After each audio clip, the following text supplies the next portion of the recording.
Start. അപ്പോൾ ഈ ബേസിൻ്റെ ഉള്ളിൽ കാണുന്ന സാധനം പോത്തിറച്ചി, അതായത് ബീഫ്. ഇത് നല്ല കഷ്ണ പീസ് നോക്കി അരിഞ്ഞെടുത്ത്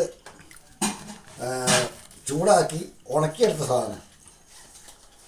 ഈ സാധനം ഇനി എന്ത് ചെയ്യണമെന്ന് വെച്ചാൽ കുറച്ചുകൂടെ ഉണങ്ങി കഴിയുമ്പം എടുത്ത് അടുപ്പിലെ ചൂടിൽ, അല്ലെങ്കിൽ നമ്മൾ അടുപ്പ് വിറക് വെച്ച് കത്തിക്കുന്ന അടുപ്പാണെങ്കിൽ ആ ചാരത്തിലോ തീക്കനലിൻ്റെ ഉള്ളിൽ നല്ല ചൂടിൽ പൂത്തിയിടണം, എന്നിട്ട് മൂടിയിടണം, എന്നിട്ട് 2-3 പ്രാവശ്യം ഇളക്കി കൊടുക്കുക. അപ്പോഴത്തേക്ക് ഇത് ശരിക്കും ഒരു നല്ല ഉണങ്ങിയ സൈസാവും.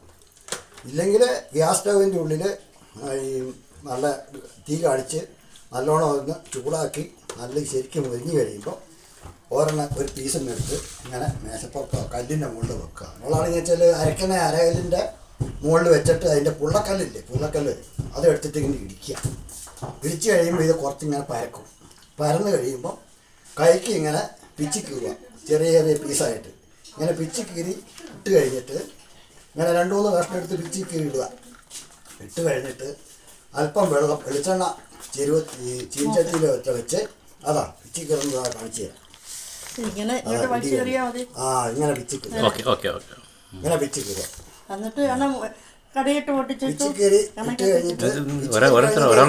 ലാസ്റ്റ് ഇടാവുള്ളൂ. ഓരോ കഷ്ണം ഇടരുത്. കാരണം ഓരോ കഷ്ണം ഇട്ടാൽ ഇത് ചിക്കരി കഴിയുമ്പോഴത്തേക്ക് ഈ സാധനം ചിലപ്പോൾ കരിഞ്ഞു.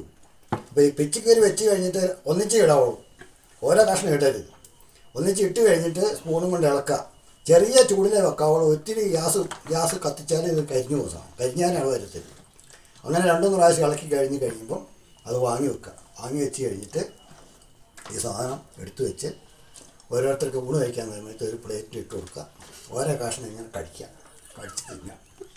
അങ്ങനെ ചെയ്യല്ലേ?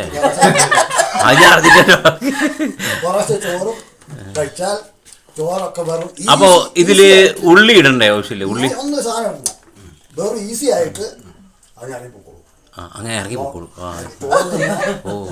നല്ല സംഭവമായ സാധനം. ഞാൻ ഒരു കാര്യം ചെയ്യാം. ഞാനിത് പിന്നെ ഇതേപോലെ ചതച്ചിട്ട് ഇതിൽ വെക്കാം. അപ്പൊ പിന്നെ നിങ്ങൾക്ക് അവിടെ കൊണ്ട് നുള്ളി കീറി അതെ ടേസ്റ്റ് അറിയാലോ. എണ്ണക്കകത്തിട്ടല്ലേ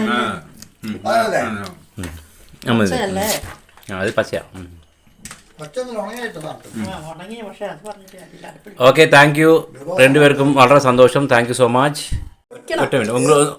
ബീഫ് വാങ്ങിക്കൊണ്ട് വന്നു കഴിഞ്ഞാൽ അതിൻ്റെ പസള കിസള ചീത്ത സാധനങ്ങളെല്ലാം ഒഴിവാക്കാം. ഇങ്ങനത്തെ നല്ല തൊണ്ട കഷ്ണങ്ങളുണ്ടാവും. അങ്ങനത്തെ കഷ്ണങ്ങൾ മാത്രമേ ഇതിന് എടുക്കാവൂ. അല്ലെങ്കിൽ പിന്നെ നമ്മൾ കടിച്ചാൽ മുടിയില്ല, ഞരമ്പൊക്കെ കുടിഞ്ഞാൽ. അങ്ങനെ എടുത്തു കഴിഞ്ഞിട്ട് ഇങ്ങനെ കൂട്ടി കീറി പീസാക്കി വെച്ച് കഴിഞ്ഞിട്ട് ഉപ്പുകല്ല് ഇത്ര ഉപ്പ് എടുത്തിട്ട് വെതറിട്ട് ഇങ്ങനെ കൂട്ടി കുഴച്ച് ശരിക്ക് മിക്സാക്കി ഒരു 2 മിനിറ്റ് അവിടെ വെക്കണം. അന്നേരം ഈ ഉപ്പ് ശരിക്കും ഇതിന് പിടിക്കും.